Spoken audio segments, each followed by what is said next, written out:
Bright and early, I'm going for my first school visit of the week. That's fun. And this is Bonnie Holland Elementary School. Kilpatrick Elementary. And they're going to scan my driver's license to make sure I'm not a creep. I am a creep. This is so scary.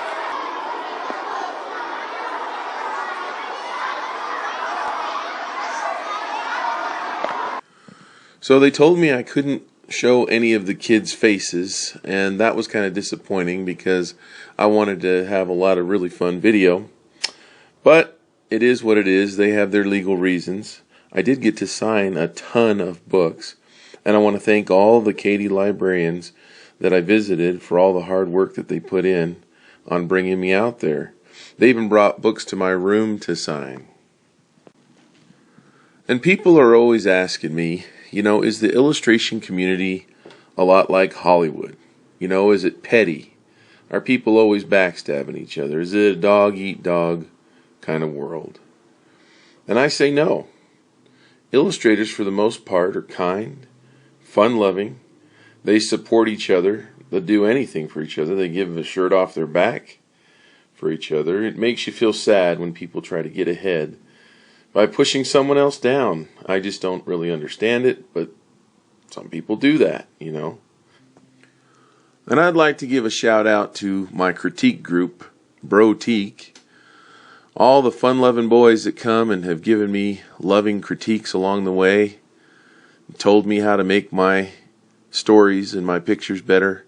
I really appreciate it. You guys are the best, and don't forget it. Here's some of my books right here.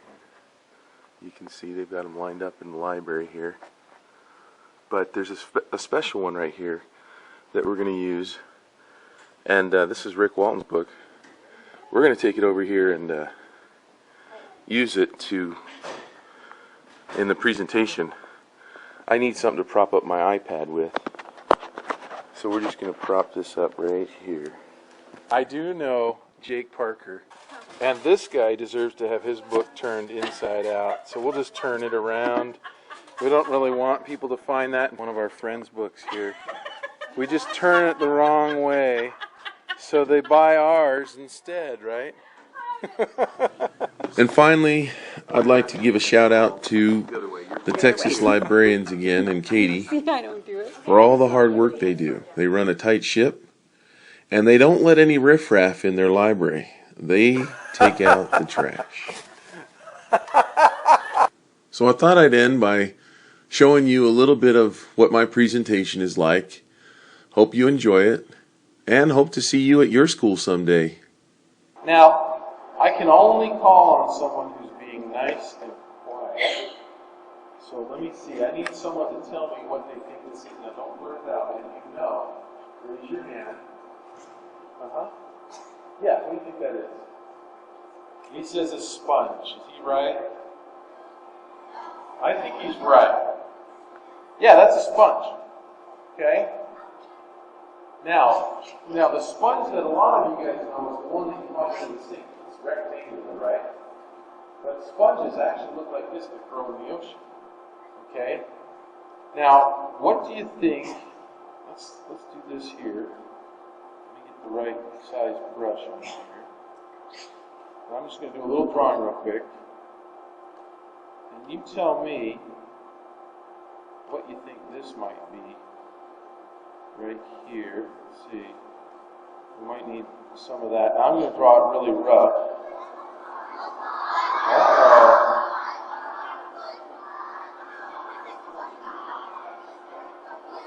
Now this is a really bad drawing of SpongeBob.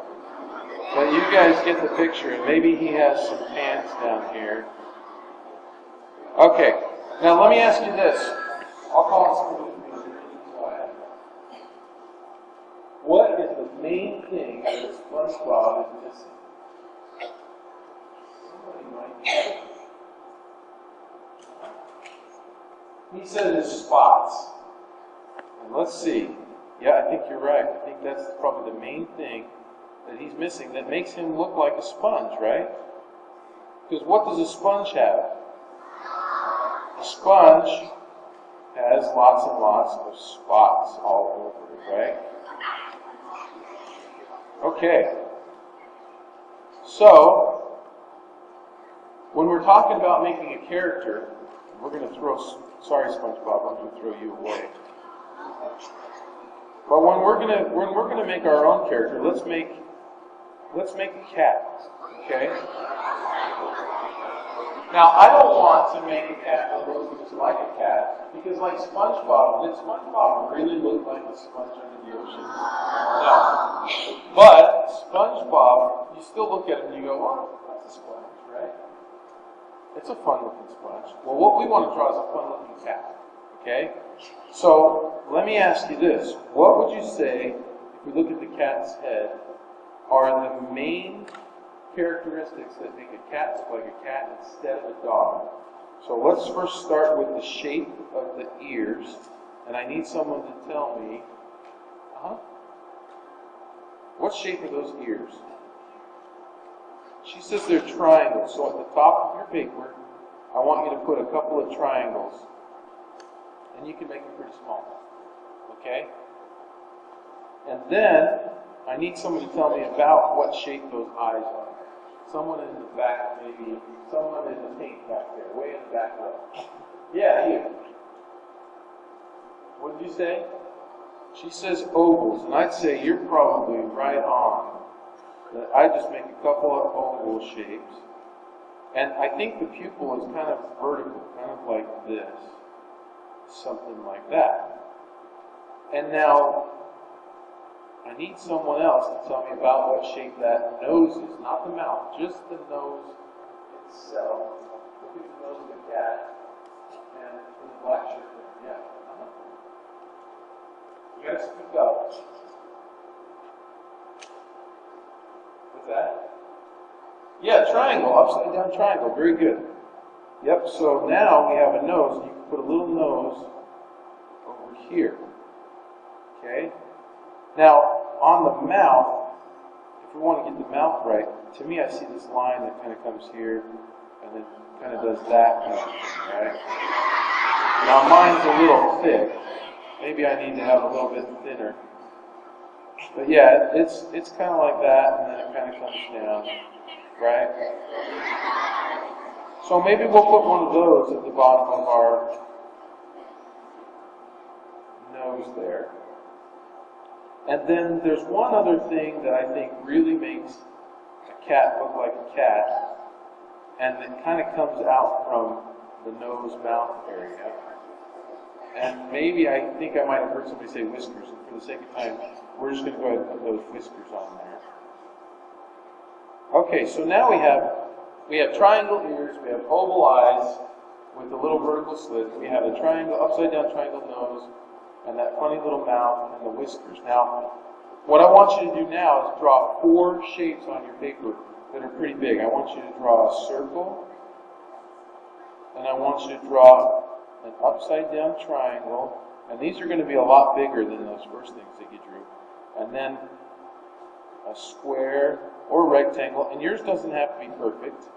And then you can make some kind of a funky shape, something, any shape you want, let's say. Okay? Now, you don't have to do exactly what I'm doing. Your cat can look totally different, and that's cool. Because we all have different styles, and we all want to have our own cat, right? So this is just kind of a little exercise that might help you understand what illustrators do to come up with unique characters, kind of like SpongeBob. Okay? So the first thing I'm going to do is I'm going to put the ears on. We already drew the ears, so we know that they're just little triangle ears. And then I'm going to put that upside down triangle nose and the funny little mouth. And I'm going to put the oval eyes. And you don't need to erase if you do it wrong, because there really isn't any wrong. And then the whiskers. And your cat does not have to look like mine at all. It can look totally like your own. Now, what I want to ask you guys, just think about this, is, does my little cat head look exactly like the cat in the photograph? No, it doesn't. But if someone were to come in off the street after we got raptured in and everything, right? Would they think that cat was a cat? My cat was a cat? Yeah, I think so. Just like we think SpongeBob looks like a sponge, tiny. My cat kind of looks like a cat. So let's do the same thing with the triangle and see what we get there. What if we put the triangle ears on a triangle head cat and see what happens? You never know. It could be kind of fun. It could look kind of weird. But does that look like a cat a little bit too? Yeah, no, kind of. It looks like a weird triangle cat, doesn't it? Okay, what if we do it on the square? We'll put the triangle ears on, and we'll put the nose on, and we'll put the eyes on. And you know, your nose, maybe you have a couple little nostrils even too. I'm seeing some good cats out there. Now, does that look like a cat, a little square, a little bit? I think it does. I think it looks like a cat. Now, you can try it on any shape, so you can make any kind of shape you want and see what happens.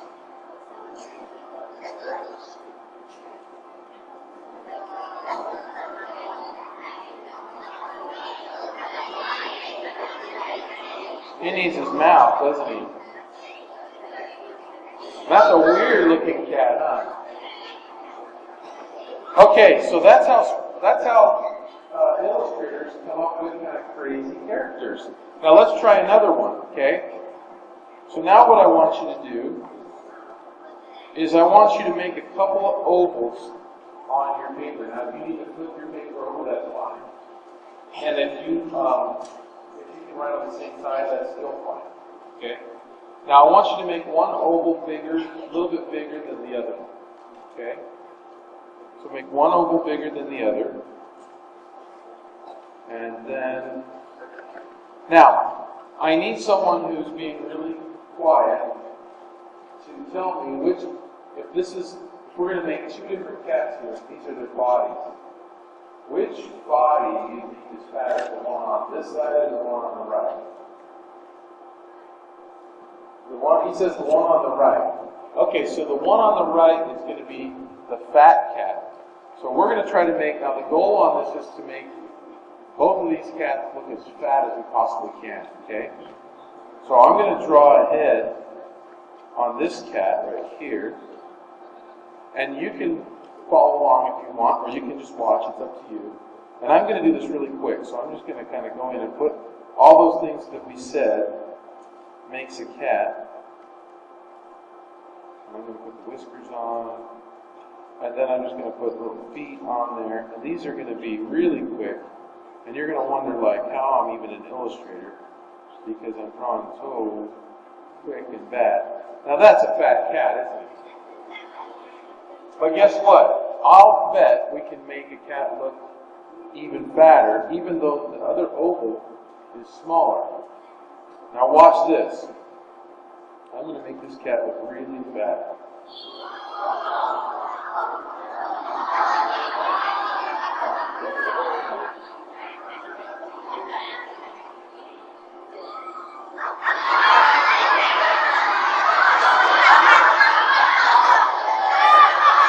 So now, which cat is fatter?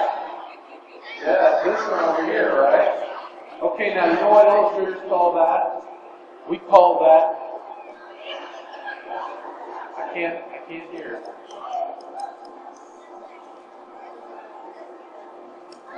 Let's calm down just a little bit. Thank you. We call that, illustrators, we call that proportion. Okay? We call it proportion. So let me ask you this. And I want you to close your eyes for a second, okay? Everybody close your eyes. You don't need to talk, close your eyes. Okay, imagine that you have a ping pong ball right in front of your face. Okay, there's a ping pong ball that's only a foot away. But then way in the distance, maybe a half mile away, you can see a basketball. Which one is going to seem bigger? The ping pong ball, that's right, because it's so close. But we all know that a ping pong ball is much smaller than a basketball, right? So that's called proportion, and when you draw things like that, it can really help make things look the way that you want. And that's how illustrators control that sort of thing. So, with the remaining time, let's draw one of my characters. And we're going to draw the little gator from the 3 little gators, okay? So if you need to flip your paper over, now we need to do this without talking. Thank you. Okay, so on a fresh sheet of paper, or if you've already used all your paper, you can just use a part that hasn't been used. Okay? Maybe the back side or another part. And the first thing that I'm going to do is I'm going to draw really, really super light. Okay? Now do you see this? You see how light I'm drawing there? Now I could draw really dark, kind of like this. But I'm going to draw really light. And the way that you can do that is to push really light with your pencil. And what I'm going to do at first is create a map for my drawing. So this way I don't need an eraser. Okay? And so what I'm going to do is I'm going to draw really lightly, and I'm going to make a little bit of an oval shape kind of like that. And it's at an angle on my paper. Okay? And I draw really light, because that way you don't need to erase it. You can just draw dark at the end over top of your map. Okay? Then at the bottom of this, I'm just going to draw a little oval right there for the nose. Now this is going to be the little gator's head. Now, one of the things that I do is I look at reference, and so right now, when I learned how to draw this gator for my book, I looked at real alligators. I got onto Google, and I looked at different images, and then I put those away, and then I started to draw. And so these are little observations that I made. Now, my gator isn't going to look like a real alligator, but it's based on an alligator. So the next thing I'm going to do is I like to give my gators a big eye on top of his head. Because if you notice, this alligator has eyes on top of his head. So I put the eye up there, and I even put another one, and I tuck it behind, kind of right there. Okay? And if you can see that, I know it's kind of light up there. And then the next thing that I like to do is put his back on, and it's kind of goes just kind of like right here. And then he has like a little flat belly. And so he's got those 3 lines right there. Okay? And then the next thing that I do is I like to, because this is like the dumb alligator, the country bumpkin, the one that was not so bright. And I put a straw hat. Now, if you wear a straw hat, that doesn't mean you're stupid. Because I've worn straw hats before. And, well, maybe it does mean you're stupid. And then I like to give him a little cheek. Okay? And then I like to give him little bumps. And these are little details, and these don't really matter as much. But this is kind of the map that I create. Now that I know where my alligator goes, now I can start to fix him. So I'm going to switch and get the dark out right now. And I'm going to just start going along. And I might not use all the lines. I might just do that right there. See, I didn't use that whole circle. But that circle kind of helped give me a map of where to go. And now I'm going to put an eyelid on him. But again, I can figure out where to put that because I can already see underneath. So this is kind of like tracing. And then maybe I'll fix the rest of his eye like that. And then I'll go ahead and put his hat in. But I'm not going to make the lines go over top of that eyeball. And maybe they will kind of go over top of this one a little bit, but then maybe this one kind of tucks in like that. And then maybe the rest of the hat goes behind. This kind of gets a little tricky. But again, you can do this however you want. Now just keep in mind, your alligator doesn't have to look like mine. You don't even have to draw this one. You could draw whatever you want right now. And you could draw an alligator however you want. I give mine a little nostril right there. And then I give him, I'm just going to kind of go over some of these lines and over some of these bumps. Now I like to give my alligator bumps on his skin, because if you've ever felt an alligator, I've never felt a live alligator, but I felt a dead one. Because I like my hands. I like to give them these little kind of bumpy skin type things on there. Okay? And then I like to give him like 3 triangles on each side. So 1, 2, 3. And then, now he's going to need an eyeball. Now you can put the eyeball anywhere. You can put it in the middle, kind of like that. Or you could put it over here so he's looking behind him.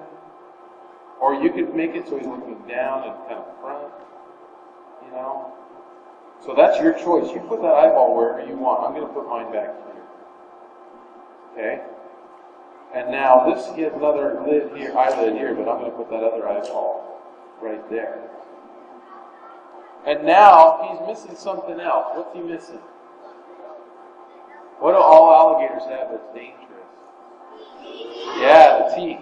So, now you can do teeth all different kinds of ways. You can make little tiny teeth that are just barely sticking out, you know, or you can give him like one big snaggly tooth, you know, or you can make the snaggly tooth go the other way and be kind of like that. Or you can give him buck teeth, kind of like SpongeBob does. You can, or you can give him both. You could have buck teeth and you could have these little teeth coming along here, right? Okay. So that's kind of my little alligator. Now, for the other classes, I painted it a little bit with color. Do you want me to do that? Okay. So I'm just going to throw a couple little layers on top of here. And you guys can keep drawing if you want. You can watch if you want. But let's do it quiet, okay? So the first thing that I'm going to do is I'm going to make this, I'm going to get some color here. I'm going to get some green color. And I have to get my brush. Thank you, guys. And that brush is too small. And this is kind of what it's like when I paint on my, I need more paint. This is kind of what it's like when I paint on my computer at home. And I just kind of throw some color in there. And you don't always have to stay in the line. Sometimes it's good. Sometimes it's really good to stay in the lines, and sometimes it's not. So if your teacher has you do an assignment and she wants you to stay in the lines, then it's a good thing to stay in the lines. But sometimes paintings actually look good if you don't stay in the lines. I'm just going to give him a little purple on his belly and on his eye there. So I'm going to lighten it up just a little bit. Okay, so now that I have that in there, and let's see, I need his eyelid to have some of that green. And then maybe his hat has a little bit of tan color.